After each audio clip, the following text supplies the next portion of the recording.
Hey, what's happening? Continuation of last night, y'all. So, today we're going to talk about the different styles of martial arts that I've learned over my years and where I've learned them all from. Started my time in martial arts, I started with Taekwondo when I was a wee little tyke. Many moons go by before I pick up the martial arts again. But I was self-taught. I was teaching myself stuff by different kung fu movies that I watched and this, that, and the third. I didn't really start getting back into the martial arts until high school. That's when I started training and fighting for the Framingham Police Department boxing team. I was fighting for the Framingham Police Department boxing team for 2 years. During that time, I was running track, boxing, and playing football all at the same time. Yeah, I was in the best shape of my life. After I was still fighting for the Framingham Police Department all the way up until I left for the military. Uh, but to backtrack a bit, during high school, during the same time that I was boxing for the Framingham Police Department for those 2 years, I was also in the delayed entry program for the United States Marine Corps.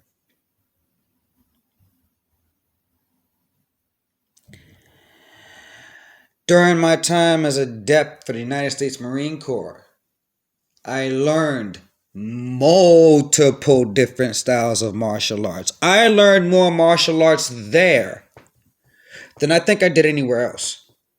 Because during a delayed entry program for the Marine Corps, you 1 week in a month, you're staying. You're only there for a week. You're only there for a weekend. It's basically like you're in the National Guard, but you don't do the 2 weeks out of the year. Uh, and every single weekend for 2 solid years, once a month, I learned Brazilian Jiu Jitsu. I learned Krav Maga.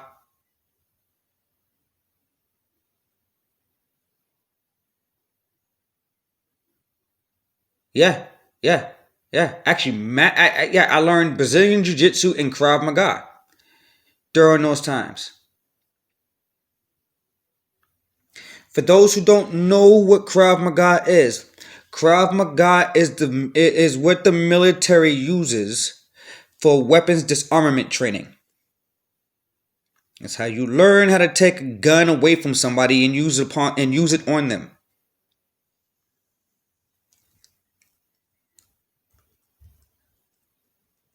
After I left the Marine Corps, and the whole reason why I left the Marine Corps, for all you jarheads out there that are saying, wait, what are you doing? Why'd you leave the Marines? If you was a Marine, you were always a Marine. Let me explain. My mama made me make a promise. I would not go infantry.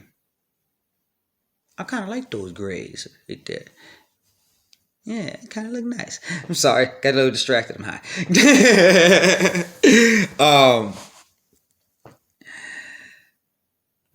During that time, yeah, the reason why I left the Marine Corps, my mama asked me to make one promise and one promise only.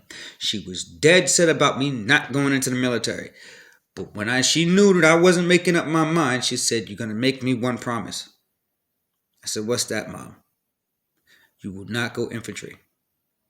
I said, "I promise you I will not go infantry." So when I went to join the Marine Corps, and I was in the delayed entry program for the Marine Corps, And I went to take the ASVAB the first time. I did it as a Marine. I failed, but I did it as a Marine.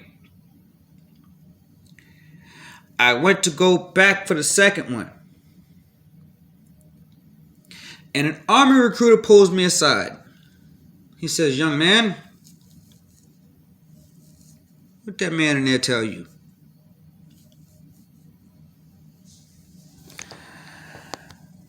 I said, "He promised that I could have whatever job I want as long as I scored high enough on the test." He walks me in his office. He sits me down in his chair. He says, "Young man," he points at a book. He says, "Take a look at this line right here. That line states," and for all you Marines out there, you know what I'm saying, "Needs of the Corps comes first. All Marines are infantrymen first." I said, "Oh shit, so that motherfucker been lying to me." Alright, cool. What y'all got to talk about?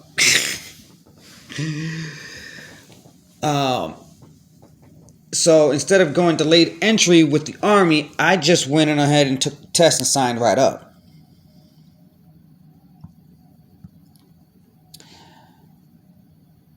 I learned Tai Chi, Mantis Kung Fu, and more Brazilian Jiu-Jitsu. The Army loves that shit. Brazilian Jiu-Jitsu and Krav Maga is the two main styles in the military. They love that shit. But I did learn Tai Chi when I was in the military. I actually took a Taibo class with Billy Blanks. Billy Blanks himself showed up in Iraq, and we actually got to take. We had a chance to take a Taibo class with him. That was dope.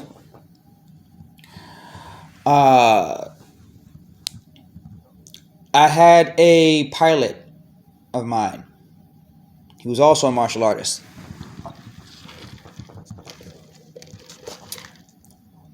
Tasty Burger. No, they don't sponsor me.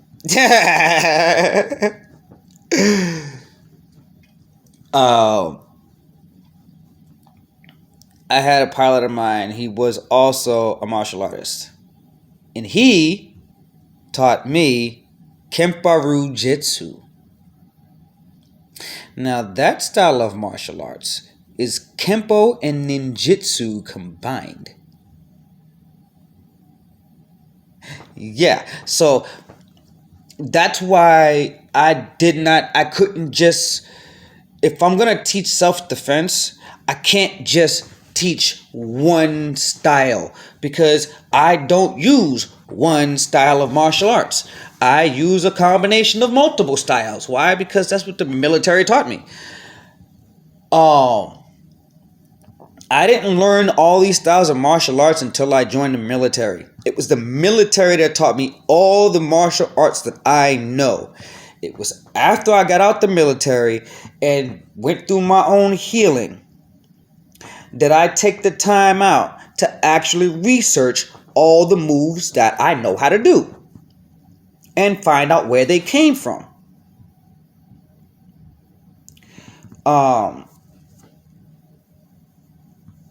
There's another style. I forget what it's called. It's out of Germany. We use that too. It's where you take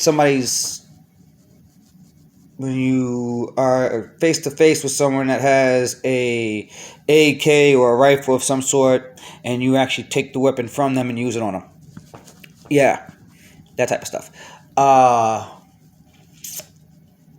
Knife style fighting. I took that up on my own, just for fun. And I have studied, I can visually see it in my head. I have studied every single possible kill strike on the human body with a weapon. No exaggeration. I have the book.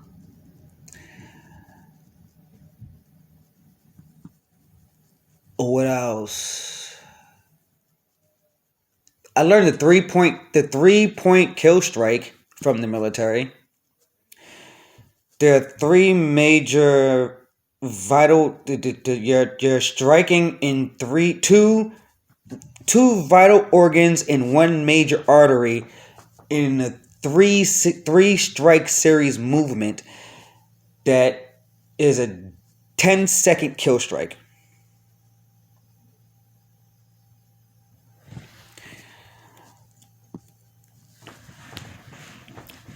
And yes, you can perform these type of moves with a pencil, just like in John Wick.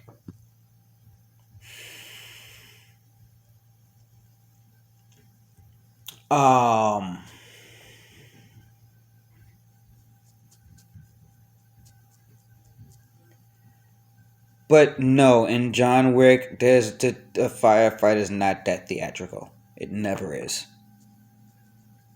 All that theatrical shit is full of shit. It's Hollywood. Don't let that stuff fool you. A lot of the moves, the martial arts he was doing was real. All the martial arts that man was doing in John Wick, all that stuff is real, and I know how to do a lot of that stuff.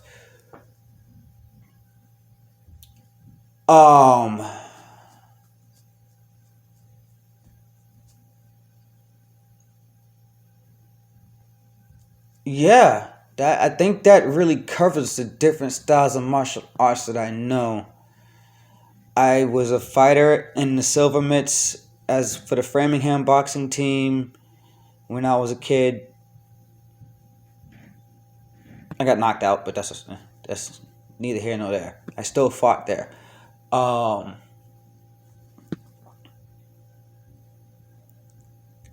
Like I said, my martial arts really didn't take full-fledged form until after I joined the military. Even in high school, while I was still in the military in high school, that's when my martial arts started. My martial arts started as a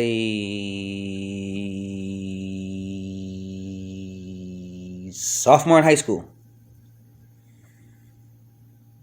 Yeah, because senior year is when I started signing all my paperwork. So, sophomore year, junior year, delayed entry program for the Marine Corps. Okay? Junior year, senior year, still dealing with the military. Still delayed entry all the way up until it was time for me to graduate. But on top of that, I'm boxing, playing football, and running track all at the same time.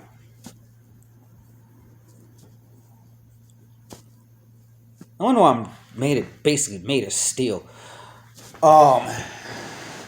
It took a mortar to hurt me. Yeah, it was a 155 millimeter mortar. It landed 100 yards away from me. It blew me 10 feet in the air. I hit a wall that was behind me. Now I have two titanium anchors that hold my left shoulder in place and a damaged damaged right sciatic nerve.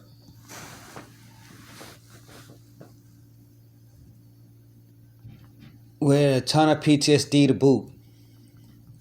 Now, the one thing the military does teach you, and here's what I gotta do. I gotta give credit where credit's due. Okay? I gotta give credit where credit's due. The one thing the government does do, and they do very well, is while they're making you a walking weapon, they're also teaching you the consequences of your actions and what will happen to you if you were to use these things in the civilian sector. In order for a highly trained soldier to engage on a civilian, by federal law, we have to give 3 verbal warnings. Otherwise, it's legally assault with a deadly weapon.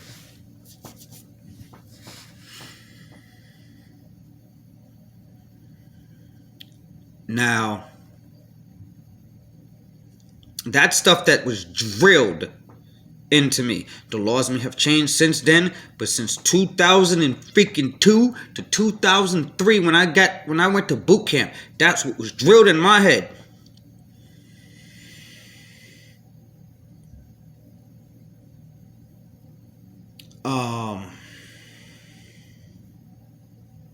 Yeah, they do a real good job at teaching you what will happen to you if you were to pop your top, like we say in the military, pop your top. What we call what civilians call losing your shit, going crazy. If you were to do that in the civilian sector, and you don't warn somebody beforehand that you are a highly trained individual, and you just go on ahead and pop off on them, that's assault. It's not fair. It's not fair. It's not fair. It's not a fair fight. There's no civilian out there that can stand toe to toe with a military man that was highly trained. There's none. The civilians, I give you credit where credit's due. When it comes to regular army, maybe. The Cav, good luck. It'd be fun. We'll wind up shaking each other's hands and being real good friends afterwards. We'll kick the shit out of each other, shake each other's hands at the end, and be real good friends afterwards. That's exactly what wound up happening. Because it's happened many times before. I've gotten into fights with guys before where we literally kicked each other's ass. And at the end of it, we kicked each other's ass so much that we shook each other's hands out of respect and became good friends. But that's just how military men are. That's just what we do. We like to fight. That's why my sister says, no more fighting. Stop trying to beat up the world.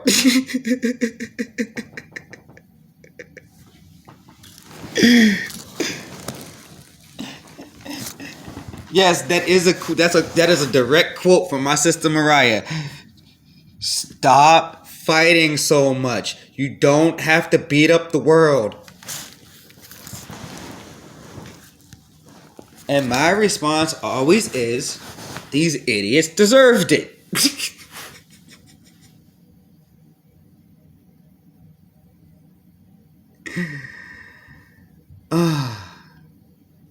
So, yeah, that's the extent of where all my martial arts comes from. And I forgot something. So while I was researching, I'm sorry, I'm stoned. While I was researching where all the moves that I know came from, I also tapped into Wing Chun. I love Bruce Lee. I've been a Bruce Lee fan ever since I was 3. So when the Ip Man movie came out, I got crazy excited because I knew about Wing Chun. And I was super excited to see what Wing Chun really looked like because I heard so much about it because of Bruce Lee. And I never really got a chance to really grasp what it was until that movie came out. When that movie came out and I started to see the different style blocking that he uses and how he trains his body to do that, I said, wait a second. The military uses Wing Chun too? Oh, snap.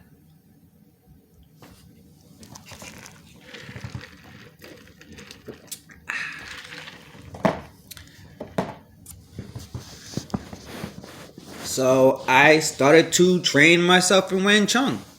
I took YouTube online classes and trained myself in I didn't train myself in the entire art. I'm not gonna lie. I didn't train myself in the entire art. The only aspect that I actually took advantage of was Chi Sao. Now, Chisao is brilliant blocking. It's self-defense automated. It's how your body naturally wants to defend itself. So I incorporated that into my self-defense class, and it is beautiful. Now, in process of me learning some of the Wing Chun concepts, that, just really the basics. Um, the I want to call it speed bag blocking became an automatic self defense move that I've recently used in a sparring match.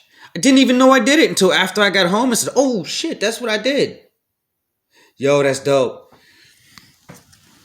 I just did it. Like, I was up against a guy whose hand speed was out of this world, and I didn't have any other choice but to go Wang Chung speed bag blocking, and it worked. And like, that was honestly the first time that I've ever used that blocking style in actual combat. And that's because that's the first time in actual combat that I was up against somebody that I had to use that blocking style. So, um, kudos to you, kid. That was fun. That's the different styles of martial arts that I know. That's where they all came from. And how true life street combat self defense came to be. This is Mr. Smooth, hollering at you one more again. Peace.